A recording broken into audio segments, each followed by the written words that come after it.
Hello and welcome to episode 125 of Kaiju Curry House, the fortnightly show that gives you a healthy portion of kaiju goodness every other Monday.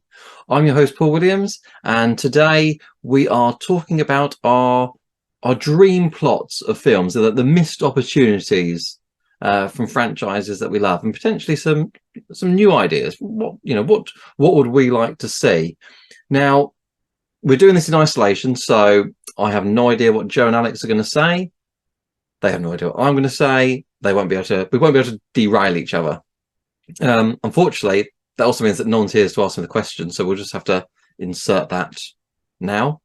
Paul, what have Kaiju been up to, sir? Why, thank you.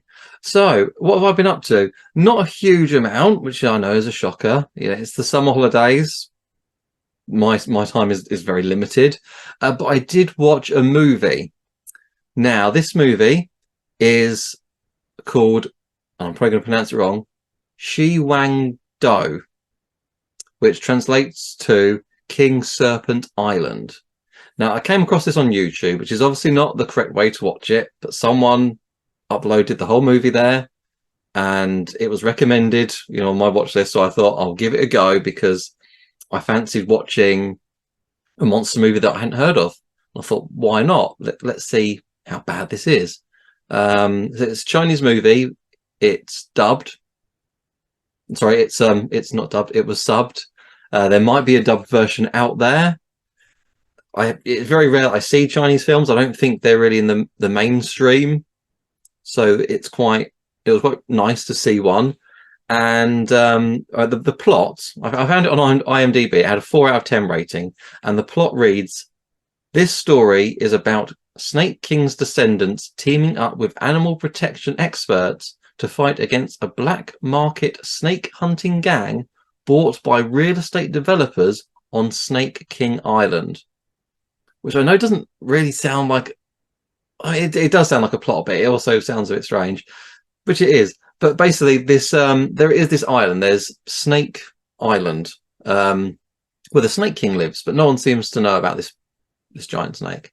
Anyway, the real estate company wants to bulldoze, the island down. They bought it. They're going to knock it all down and build condos or homes or something like that. A typical idea of what the greedy people want to do.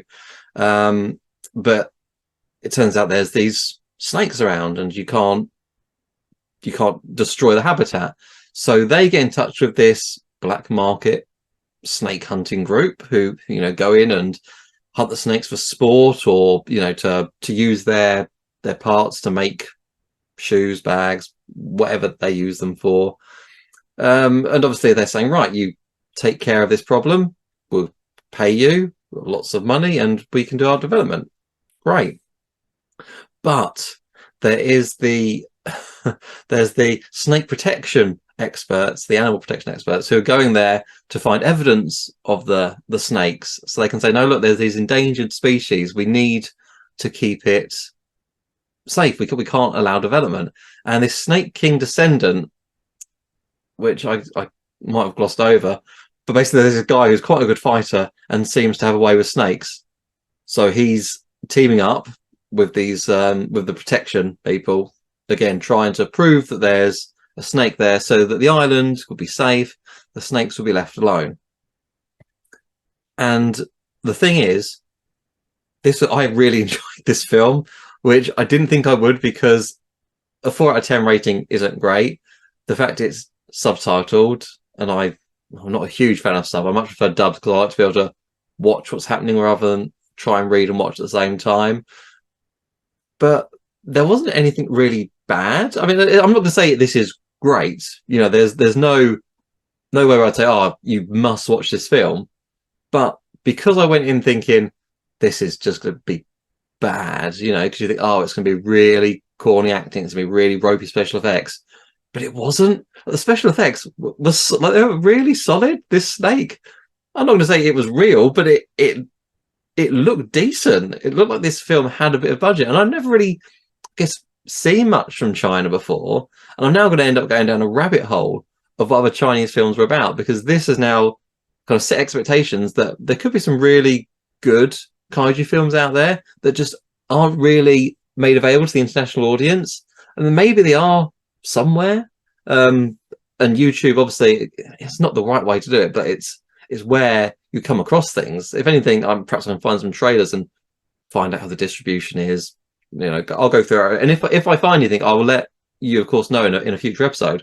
But if you're curious, go on to YouTube and search for King Serpent Island. It was a 2021 film, so quite recent.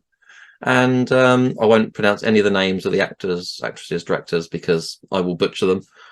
But the acting was absolutely fine. There was nothing. There was one guy who was a bit goofy, but there was nothing that stood out as, oh, they can't act. They all played their part fine. The directing was all solid. There was nothing. It wasn't all choppy, and there wasn't anything that suggested this was a indie film. You think, oh, this is a capable director. These are capable actors. The special effects were fine. The music, nothing that stands out, but it was all good. It was all average to good rating, which I said, going in with low expectations just made it seem better. So now I'm worried that I've told you it's good, you're going to go in and think it's not. So plan for the worst and hope for the best. So yeah, that's what I've been up to. Right, okay, so now we're going to switch it up and we are going to talk about ideas. Now, come prepared. So now we all know that I like Tremors. So missed opportunities. The Tremors TV series lasted for 1 season. Now, its budget was dire. You could tell that with the effects. They had no, but we had was it Toby Barron come on the show, who I think worked on one episode, and he said literally they were sent to the store, here's $50, can you find something to make a monster with? It was, they just had no funding. Tremors has a huge cult following, as we know, because it's had 6 films. It's popular. Why not bring back the series? Why not? We saw Kevin Bacon try to do one. Why not kickstart it? There's so many fans. You could let's bring Tremors back. The fans are here. The fans will, put the money where their mouth is, and they'll say yes, we will fund it. Let's see a new movie with Kevin Bacon. Let's see a reboot, a reimagining of the series. And if we don't want to do that, let's say Tremors isn't what it used to be. No one wants to see Tremors. They say no, it's done. We're done. Give us something new. The Tremors series introduced us to Mixmaster, which, if you didn't watch the series, and I completely understand why if you didn't watch the series, there's this thing called Mixmaster, which Christopher Lloyd, Back to the Future scientist, he was working on this thing in this underground secret laboratory. Like Bert was always paranoid about the government and stuff. So yeah, they were working on this thing that would mix DNA. And so in the series, they're basically going around finding these creatures, and then they also have the graboids to deal with every now and again. So let's ditch the graboids and let's focus solely on Mixmaster, which is mixing the DNA of different animals out in the desert. You can get a scorpion mixed with a dragonfly, I don't know. But just think of all the different animals you could mix together, how cool they would be if you had a bit of a budget behind it. And it doesn't have to be serious. Let's have some fun with it. Let's go schlocky.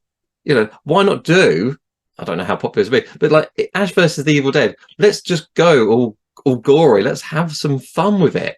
Let's take these creatures and just say, right, here's some actors, run around. You got a chainsaw and a gun, and these weird little creatures are going to come up. You can cut them up, and we'll just say, yeah, this is going to be an adult schlocky, just hell of a ride fun, where each week they have a different monster to track down. They could be the scientists that created Mixmaster, or maybe they're just some hunters that have been hired by the government to keep this a secret and destroy the creatures.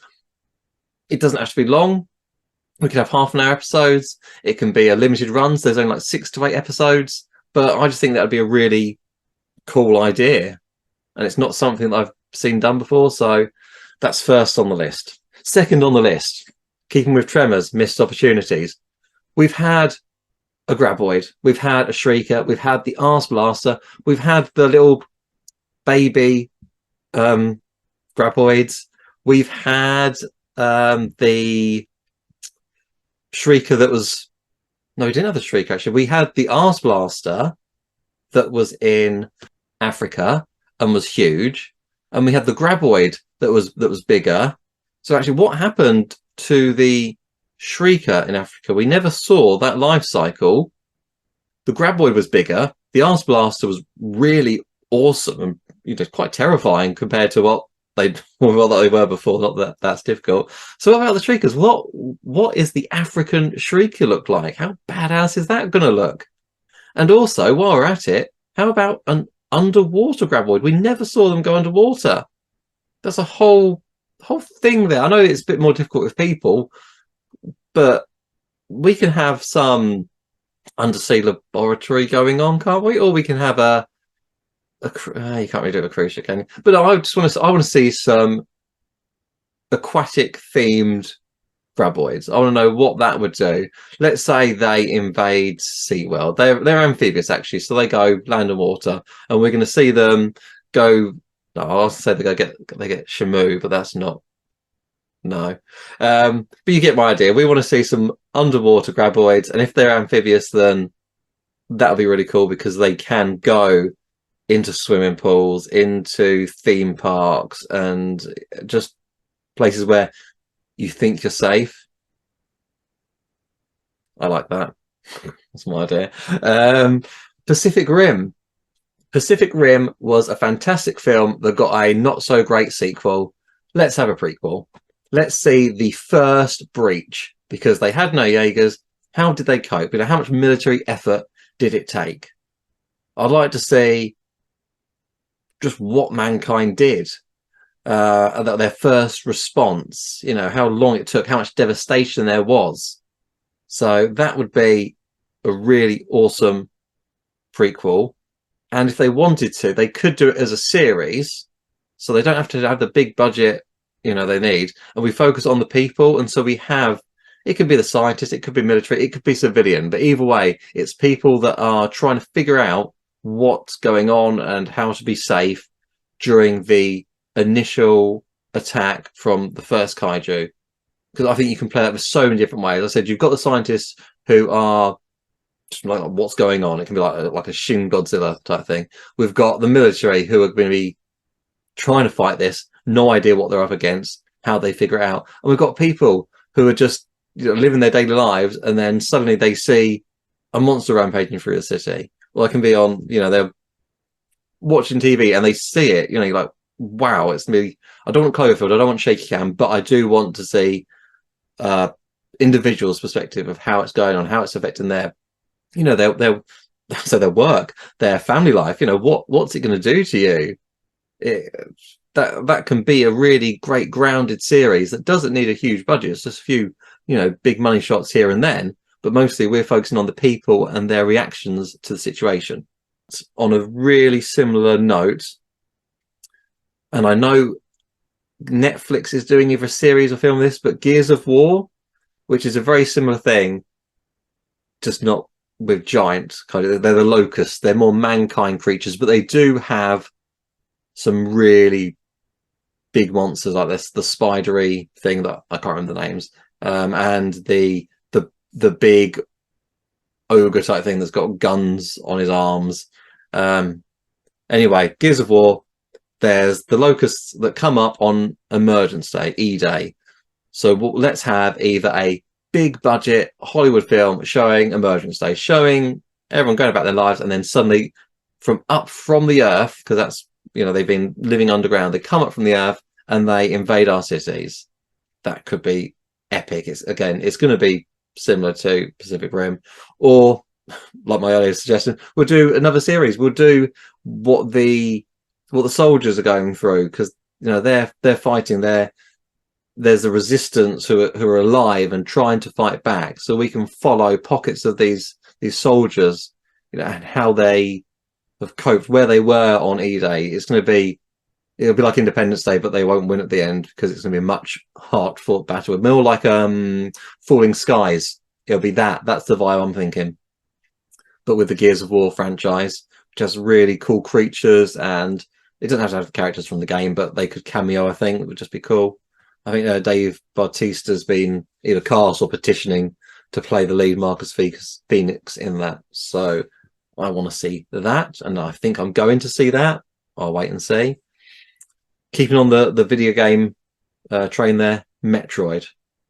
Metroid, for those that don't know, is about a bounty hunter called Samus Aran, and she's a badass bounty hunter, really, and she's fighting these space pirates, and there's this creature called a Metroid, which is like this little blob, like a little green blob with a red brain membrane thing and a few little claws, and it'll clip onto you and drain your life force. It's like a vampire, effectively a floating vampire, if you will. And there's a whole planet of them, just like Alien. It's very much like Alien, and she wants to obviously destroy all of them, wipe them out, because they're a menace. You know, if that gets to Earth or to a civilization, they're all doomed. But by Super Metroid on the SNES, there's one baby Metroid left that they keep in a lab, and it's growing quite attached to Samus. It kind of follows her around. It's friendly, but it gets kidnapped by Ridley, who works the space pirates, because they're gonna, I don't know, they must be using it for something, for its evil powers. But either way, she is a really cool bounty hunter, and you could have just her adventures going around as a space bounty hunter, traveling to different planets, just doing justice or whatever she's paid to do. And I think it might be quite difficult. It'd be quite expensive probably to do all the different planets and creatures, but it would be really cool. And while I don't know how it would go down, you could almost have it as a Mandalorian.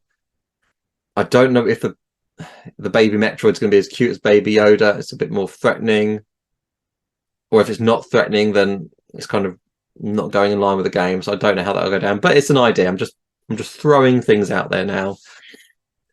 The other thing I would like to say as a missed opportunity was the Guyver series, because we've had Guyver in the 80s, we had Guyver in the 2000s, we had the Guyver, the original short movie, and then we had 2 live actions as well. So it's definitely popular enough, it seems. I think we need another live action.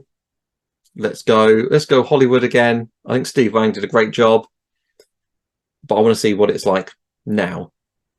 It's been a long time since then. Special effects have come a long way. They could really do the Guyver and the Zonoids justice, because the Zonoids, if you don't know, are basically men, women, they're people who transform into horrible monsters, like really powerful monsters. So all the stories that you've heard about werewolves and Dracula and stuff, they're saying they're the early versions of these Zoanoids, who are now getting more and more elaborate. There's one that harnesses electricity, there's one that has acid for blood, there's all sorts, and they're really, really cool.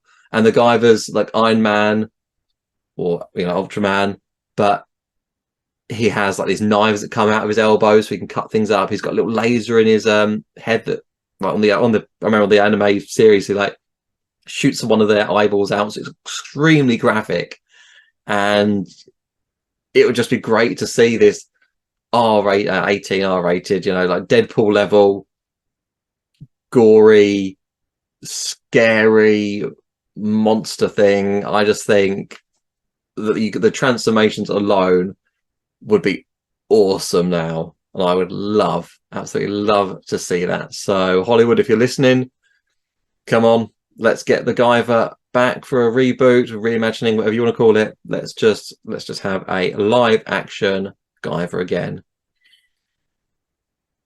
While we're speaking of Hollywood, Alien versus Predator. Do we want another one? I don't know if we do. We definitely don't need one. But what we saw in Alien vs. Predator Requiem, which I know is probably one of the most hated ones, is we got to see the aliens on Earth, which I'm sure lots of people, definitely including me, have wanted to see. And we got glimpses of them in I think it was in a house or apartment block where they had started to form it in their own way, much like the like in Aliens LV-426, where they had it all gooey and alieny. You know, they're hiding in the ceilings, they're coming out of the goddamn walls. Let's give them a bit more time to colonize our planet.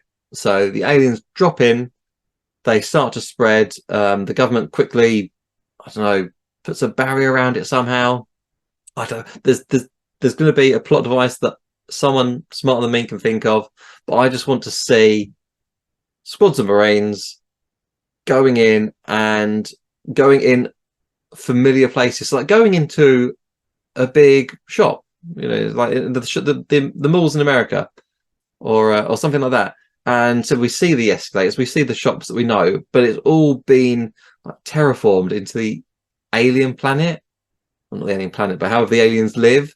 And so now it's like familiar meets alien, and we get a really good squad, like really, who, you know, really well acted, really well written, and we just have it can be just really close quarters. It doesn't have to have a huge budget. It's just a close quarters film about seeing what the aliens have done and us attempting, you know, to win back our planet or win back our shopping mall. Just something that's what I want to see. I don't think we're going to get it, but that's what I want to see. And bouncing off that, before I wrap up, because I've been waffling now, Shin Godzilla ended with the tail, and coming out of the tail were the little humanoid Godzillas. Now, humanoid Godzillas that look that terrifying deserve to be seen on screen. So please, Toho, do it as a spin-off or as an anime or however you like, but I would love to see where that was going, because we would see for the first time these little humanoid Godzillas. We'd see people be able to react to Godzilla, this new final form of Godzilla, on a street level. He's no longer this, you know, big thing where we're looking out the window, looking up and seeing him. No, we're more like the host now. We're down in the streets. We're running scared from all these little Godzilla creatures that have come off him. I think that would be an amazing horror. Even if there's just a few of them, you know, you could do that with a family or a group of survivors that are being hunted by one or two of them, and they've got to try and make it to the safe zone for evacuation. It'd be like that one where there's you can't make a noise. What's that called? I've completely drawn a blank. The Quiet Place. The Quiet Place. They can't make a noise and they're creeping around. They're trying to get supplies from the shops because these Godzilla things we don't. Maybe they can't see. I don't know. They look terrifying. But that's the vibe I'd really want to go for. Something like that where it is just really tense, edge of your seat. Will the family survive? Is this now person-sized Godzilla going to find them? And I think that's enough talk for me. So thank you for listening to my rants. I don't know if we're doing it, if nothing else, but I'm gonna go with it. If nothing else, which the others will probably suggest as well, I now want to know what your top missed opportunity is. So put in the comments below if you're on YouTube, write it on our Facebook group. If you're just listening to this on Spotify or YouTube, so, iTunes, or wherever, just say what, either film or IP, just what's your dream film that you want to see? And with that, I'm going to pass over to Joe, and until next time, keep it kaiju. All right, so here we go. Joe's top unused plots that I'd like to see. First of all, I'm going to give a shout out to the original Creature from the Black Lagoon. We have a character, the captain of the ship, who says that people in the region have known that this character, this creature, has existed, and he's been a part of their folklore and lives for who knows how long. What I would like to see is the interaction of indigenous people or a culture or civilization, perhaps when there was more than one creature. You'd think there would be for there to be one. And I would just like to see those interactions, perhaps cultural, religious aspects, how they interacted with the species, just what was going on there. And then This one, the final one, could be like the culmination, like the end result of that. Like they're gradually going extinct, or because people are interrupting their natural breeding cycles or something like that. I would just like to see the prequel, as it were, to The Creature from the Black Lagoon. I feel like we got a great spiritual sequel in The Shape of Water, and I'm very thankful for that. But I would also like to see what was going on before then. Or I would like to see, like native people, like just having a rough go of it with the creature. Like, what if the same thing had gone down and it was a group of native fishermen? The scientists, those crazy scientists who are always poking and prodding where they don't need to be, they set that one off, the last one, quote unquote. So what's to say that this couldn't have happened before? What would have happened then? Additionally, like that's an interesting thought. What if our creature from the Black Lagoon, the one that we know, the Gill Man, wasn't the last one? What if like his mom or pop came looking for him and then went berserk after he was gone or taken from them? I think that would be an interesting avenue to pursue. But like that's an existing IP that there could be a lot more going on with it. But instead, we follow a single creature's story. Whereas with werewolves, with vampires, they keep branching out. There's always a new story there. So the creature from Black Lagoon may be more niche, and he may be like a very specialist design you couldn't really do too terribly much with. But I think if you look at it from different lenses, it would be really cool. So that's the first one I'm going to give a shout out to, because I feel like in terms of making that happen, you don't really need that much to do so. You just need the creativity to write it all down and boat or, some great costume effects. There you go. The next one, I've mentioned it more than once on this podcast. I'm really in love with the idea of some of Toho's space kaiju and where they come from, their origin stories. So Ghidorah, which is one of Toho's big five, shall we call them? Ghidorah is like this epic creature, like truly incredible. And we know virtually nothing about Ghidorah's backstory. In the original Showa movies, Ghidorah is either just a wandering force of nature through space or a mind-controlled minion of an advanced alien race. So we kind of get an either or there, but was Ghidorah made? Or was Ghidorah some cosmic creature that was around for billions of years, millions of years, who knows? But I would like to see advanced alien civilizations versus Ghidorah. Where's that? Because, Ghidorah keeps coming to Earth, that's fine, but this terror of the cosmos, as it were, like, had to have been through some stuff, had to have seen things. Alien civilizations must have fallen to Ghidorah, and the gradual decline of those civilizations. Like, imagine, if we will, like there's like a Star Wars type universe, and Ghidorah gradually wipes out all of these civilizations in that galaxy before moving on. That kind of thing. And then like the gradual rebuilding of that, like, is it coming back? We don't know. So that's cool. And along a similar line, like Gigan. So if you watch Godzilla vs. Gigan, the original Showa film, we know that Gigan's a cyborg. So there's biological and mechanical parts going on inside this critter. So I don't really care how you slice that. Gigan's had a tough go of it. There's no operation where you could have done all the things with Gigan that he wouldn't have been in tremendous pain at some point or another. And you also get the impression that Gigan is sentient.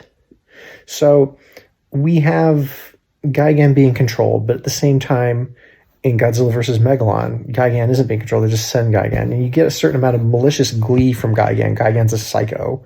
But was it always a psycho? What did Gigan's original organic form look like? Why did Gigan get put through this? What was Gigan like before it was put through this? I think that's really interesting. So if you want to splice Ghidorah and Gigan together, say Gigan was like one of the last-ditch efforts of an alien race to combat Ghidorah. Say like this last creature volunteered itself to be spliced with cybernetic attachments, fought Ghidorah, but it was too late. Like, civilization was gone. And now, as a result, this critter's just like a mercenary psycho hire kaiju that just goes around space. And that's why aliens have recruited it. And now it winds up working with Ghidorah. I mean, like, that could be like and mind controlled to boot. So, like, it could be like the ultimate insult. Like, Gigan could have a very fascinating backstory in addition to being a cleverly designed kaiju.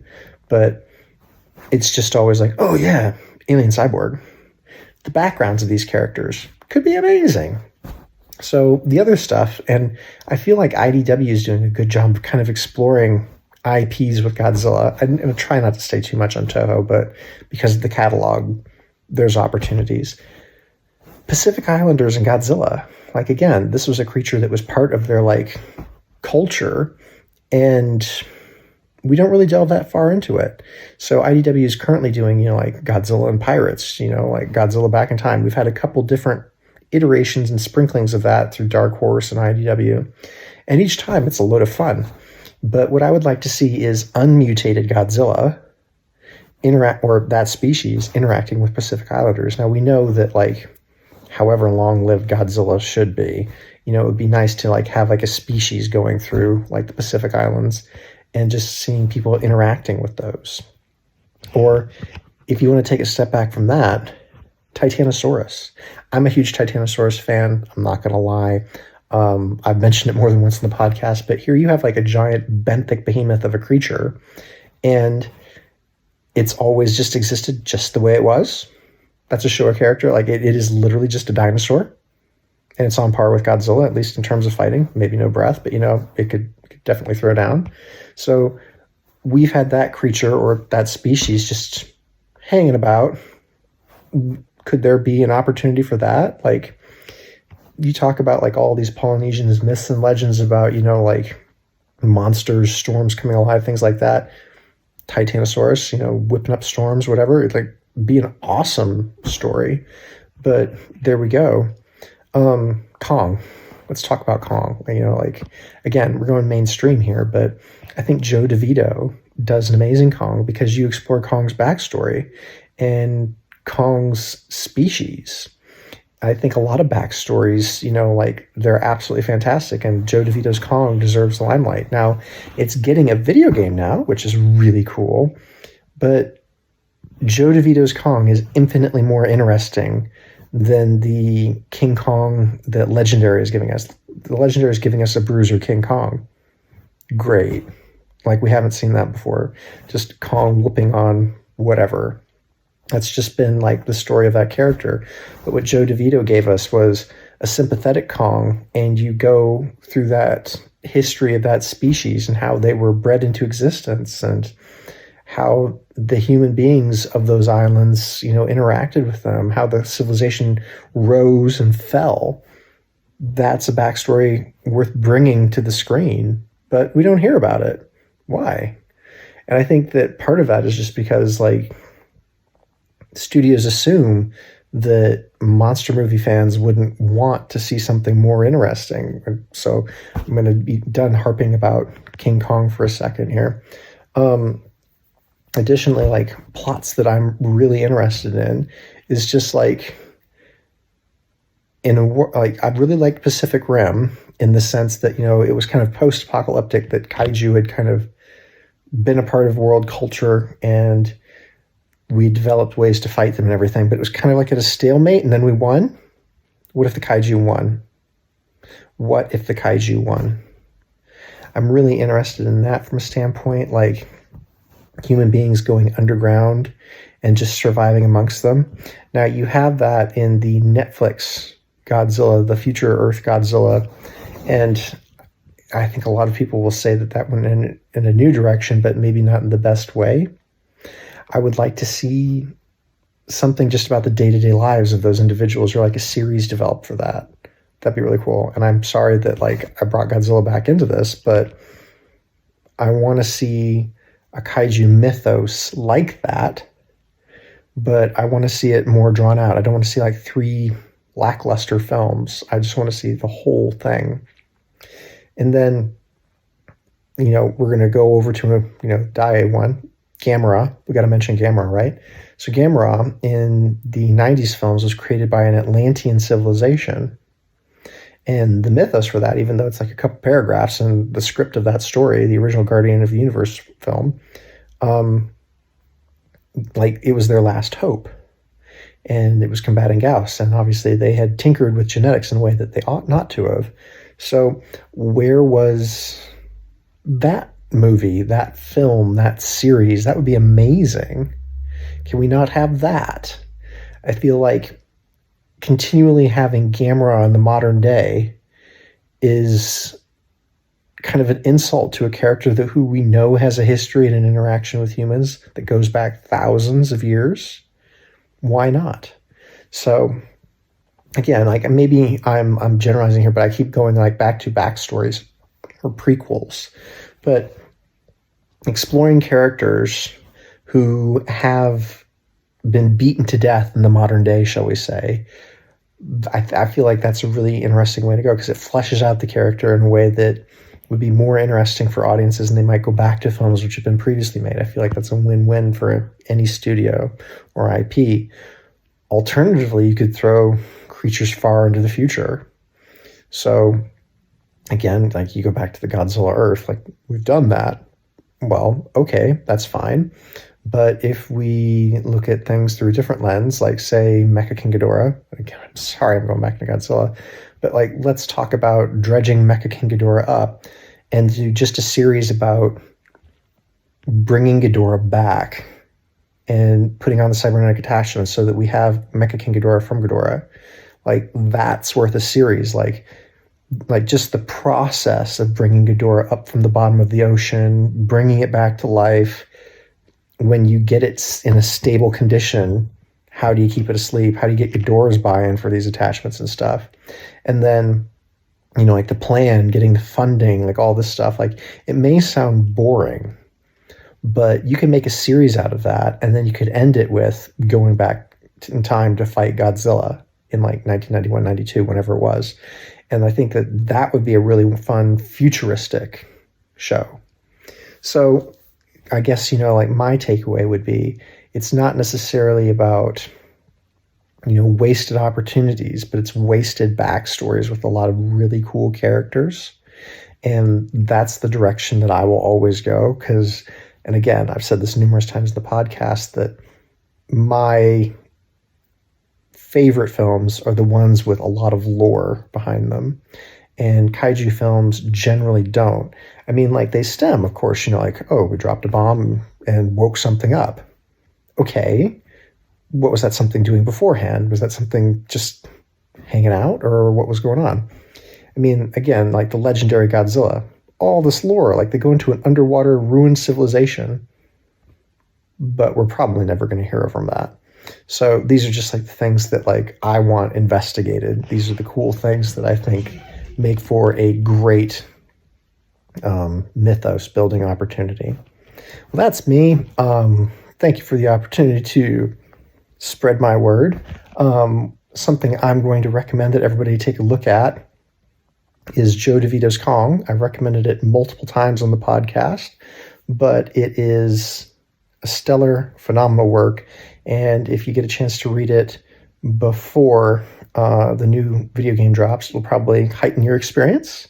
But it is Kong of Skull Island, or Kong King of Skull Island, not Kong Skull Island, which is just a legendary film.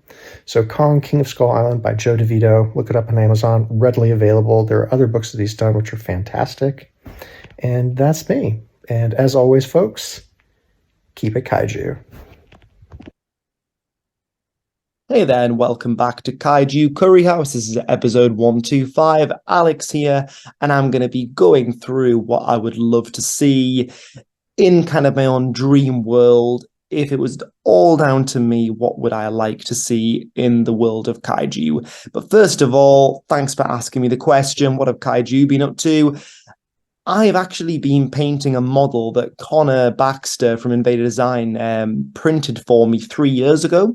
And it's the famous Godzilla tower from 1972's Godzilla versus Gigan. You've got the famous tower, this sort of model of Godzilla in this giant kind of tower. And yeah, I've been slowly chipping away at that. I've been painting it for quite a while now. Every so often I get together with family. We have like a model painting day. It's really wholesome. And I've been working on that. It is almost done. I will post up pictures when that is finally complete.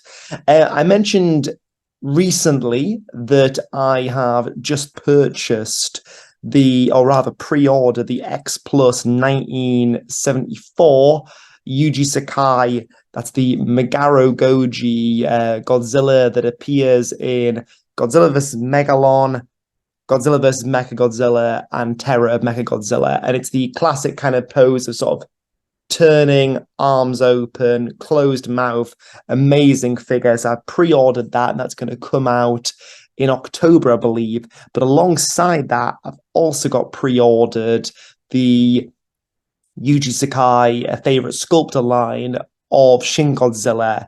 And a while ago, I actually owned the final form of Shin Godzilla, and it was in 30 centimeter scale X Plus, but sadly I had to sell it because I needed some funds to do a bit of travel over to America.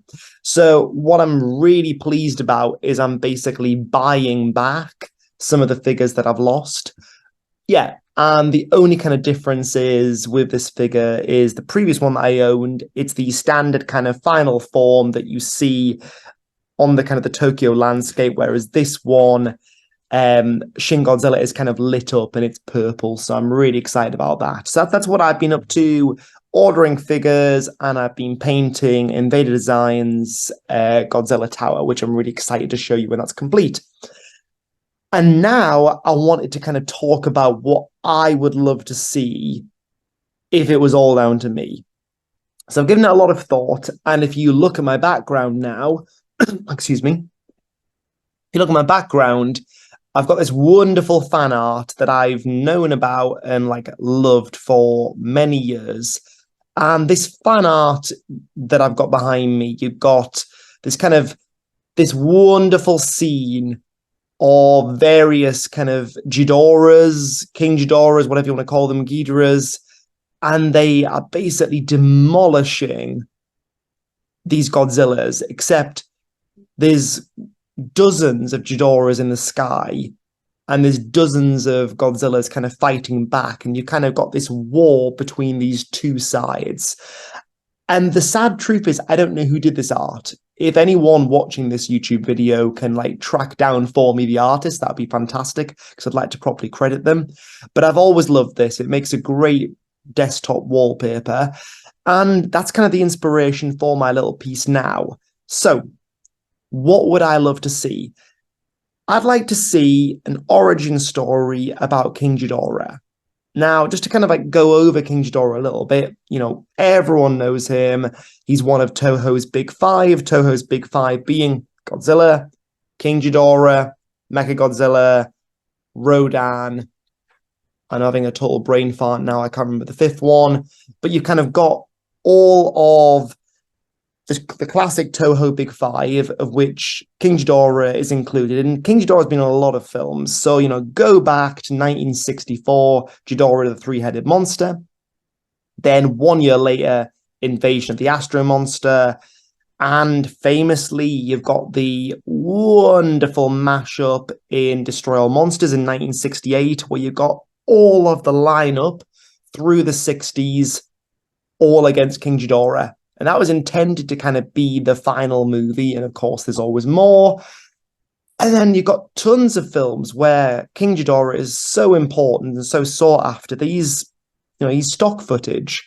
You see him in quite a lot of Godzilla versus Gigan, where even though he's in the film, you've got stock footage of him being bashed in other films. So King Ghidorah has appeared in a lot of films over the years. You know, earliest film, 1964, 1965, Invasion of the Astro Monster, Destroy All Monsters, Godzilla vs. Gigan, both in person as a suit, but then also as stock footage. You've got him in the Mothra films, because he's in Rebirth of Mothra. That's Mothra 3 in 1998. Then you've got GMK, Godzilla, Mothra, King Ghidorah. That's 2001. And then later on, you've got the more recent films. You've got the animated Godzilla the Planet Eater in the animated film. And then, of course, most famously for us, certainly for kind of in a kind of modern sense, famously, we're saying, you've got him in the recent film Godzilla King of the Monsters. So why am I talking about this? King Ghidorah has been in over 10 movies, a huge number of movies, but we've not had a decent origin story. We've not had a good origin story. And I would just love to see what Toho could do with King Ghidorah. Where is he from? Where is it from? Is King Ghidorah from a planet of Ghidorahs, like you've got kind of behind me? We know that King Ghidorah attacks Earth. He is an invasive species. Okay, but where does he come from? Where in space are there other Ghidorahs like King Ghidorah? Or is he just one? I'd hope not. I would expect them to be one of many. So I would like to see an origin story. What could you do with that? I think that'd be fascinating to see. Alongside that, what would I like to see?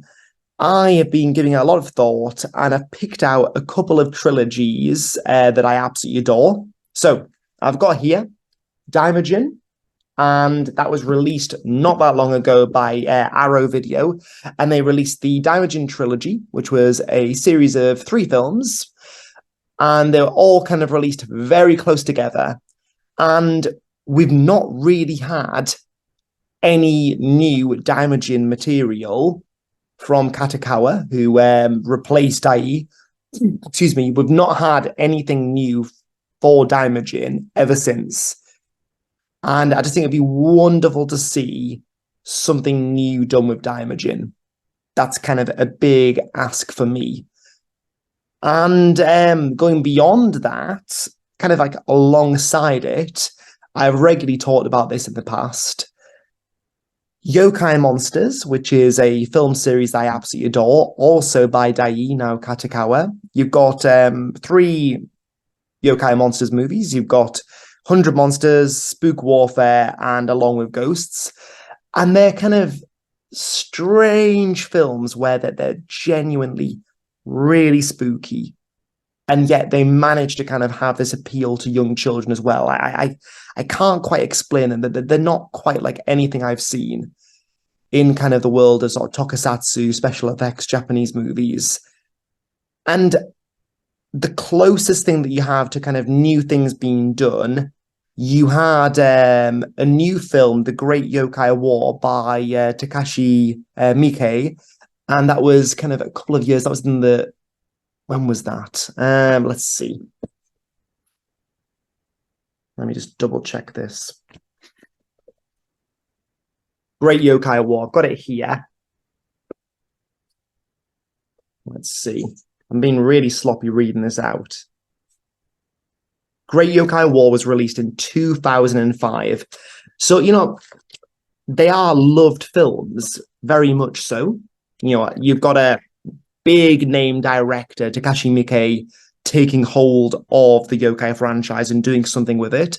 And if you're wondering who kind of that director is, he's done a lot of films, kind of more kind of extreme horror than kind of what I would generally gravitate towards. Takashi Miike did films like Ichi the Killer. What else has he done? He did famously Audition. So very kind of ultra-violent horror films, quite a lot of torture, and yet he did this quirky kind of remake, sequel, I don't know what you want to call it, but just kind of a new vision of the Yokai Monsters movies through the the Great Yokai War, and that was very well received. So I would like to see more of that. And I know that there is kind of talk, there has been a trailer for a new yokai movie. So I have high hopes for that. So in terms of kind of my dreams, just to kind of wrap this up, things that I would like to see, I would love to see an origin story about King Ghidorah. I would love to see more Daimajin, and the Great Yokai War. Sorry, I'd love to see more yokai monsters movies. Yeah, it's it's tricky. Yeah, it's tricky to kind of like put it into words, but those are the main things that I would like to see. I'm going to wrap this up. It's amazing how different it feels kind of just recording by myself as opposed to riffing off other people. But yeah, thanks for listening. And it's been really cool talking about this. Take care.